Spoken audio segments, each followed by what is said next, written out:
अस्सलाम वालेकुम students. Last lecture में हमने community level and biosphere level के बारे में देखा था कि कम्युनिटी लेवल क्या होता है।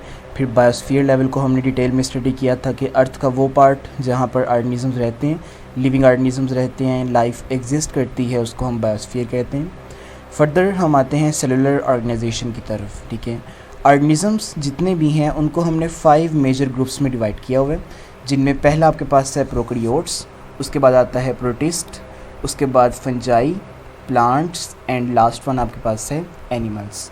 अब डिफरेंट ग्रुप्स में हमने ऑर्गेनिज्म को डिवाइड किया हुआ है on the basis of their similarities and differences. All organisms are made of cell. जितने भी ऑर्गेनिज्म हैं वो सेल से मिलकर बने हैं। ठीक है, और सेल की 2 बेसिक टाइप्स होती हैं। ऑर्गेनिजम्स या तो प्रोकैरियोटिक होते हैं या फिर यूकैरियोटिक होते हैं। अब ये 2 तरह के सेल्स होते हैं। जो प्रोकैरियोटिक सेल्स हैं उनके अंदर न्यूक्लियस नहीं होता।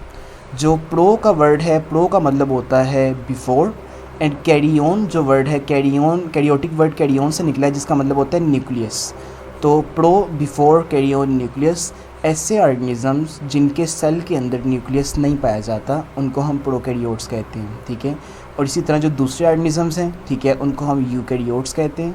यू का मतलब होता है ट्रू एंड कैरियोन अगेन न्यूक्लियस। तो यूकैरियोट्स ऐसे जानवर होंगे जिनके अंदर प्रॉपर एक न्यूक्लियस पाया जाता है। ठीक है, तो यूं सेल्स की 2 टाइप होती हैं, प्रोकैरियोटिक सेल्स और यूकैरियोटिक सेल।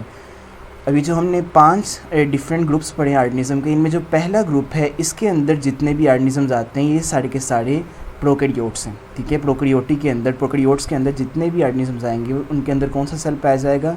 Prokaryotic cell. बाकी जितने भी ग्रुप्स हैं, प्रोटिस्ट है, फंजाई है, प्लांट्स है, एनिमल्स हैं, इनके अंदर जो ऑर्गेनिजम्स हैं वो यूकैरियोट्स होते हैं। ठीक है, उनके अंदर यूकैरियोटिक सेल पाया जाता है जिसमें प्रॉपर न्यूक्लियस प्रेजेंट होता है। अब सेल्स को फर्दर हम ऑर्गेनिजम्स, जब ऑर्गेनिजम्स के अंदर सेल्स की फर्दर आगे जो है वो 3 तरह के ऑर्गेनिजम्स आ जाते हैं।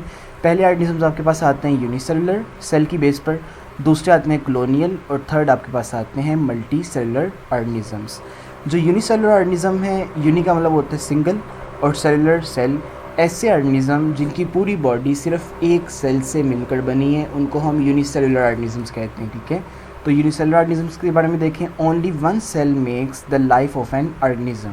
ठीक है, all the life activities are carried out by the only cell. सिर्फ अमीबा जिस तरह एक यूनिसेलुलर है, एक ही सेल है, सारे काम वही सेल कर रहा है। पैरामीशियम यूनिसेलुलर है, यूग्लिना जो है ये भी यूनिसेलुलर है। ये नीचे देखें कि ये अमीबा है, उसके बाद पैरामीशियम है, यूग्लिना है, तो ये एक कंप्लीट सेल है और ये पूरा सेल जो है वो सिंगल सेल ये पूरा ऑर्गेनिज्म बना रहे हैं। ठीक है, सारी एक्टिविटीज़ लाइफ की यही परफॉर्म कर रहे हैं।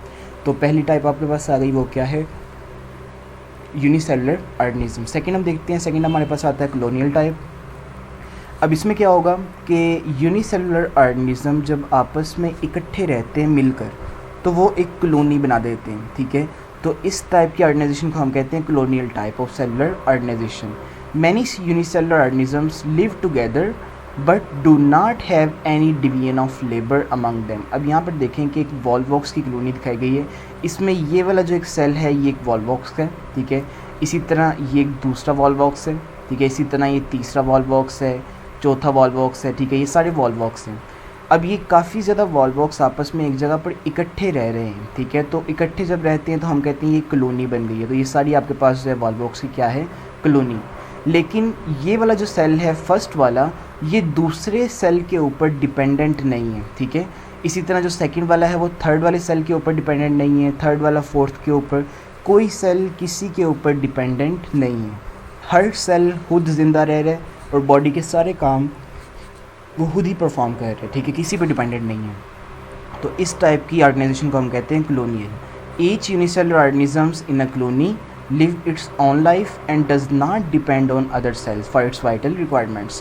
वॉलवॉक्स, ठीक है, ये ग्रीन एल्गी है। ठीक है, पानी के अंदर पाई जाती है और ये कॉलोनियल ऑर्गेनाइजेशन शो करती है। 100 of volvox cells make a colony. ठीक है, अब थर्ड आपके पास आता है मल्टी सेलुलर ऑर्गेनिजम्स। अब मल्टी सेलुलर जो ऑर्गेनिजम्स होते हैं इनके अंदर भी एक से ज़्यादा सेल होते हैं, लेकिन वो सेल एक दूसरे के साथ मिलकर काम करते हैं। ठीक है, कॉलोनियल में ऐसा नहीं था, लेकिन मल्टी सेलुलर ऑर्गेनिज्म में cell are organised to form tissue जब सेल्स आपस में मिलते हैं तो टिश्यू बनता है, फिर टिश्यू मिलकर ऑर्गन्स बनाते हैं, ऑर्गन्स मिलकर ऑर्गन सिस्टम बनाते हैं, ठीक है, हम पीछे पढ़ चुके हैं।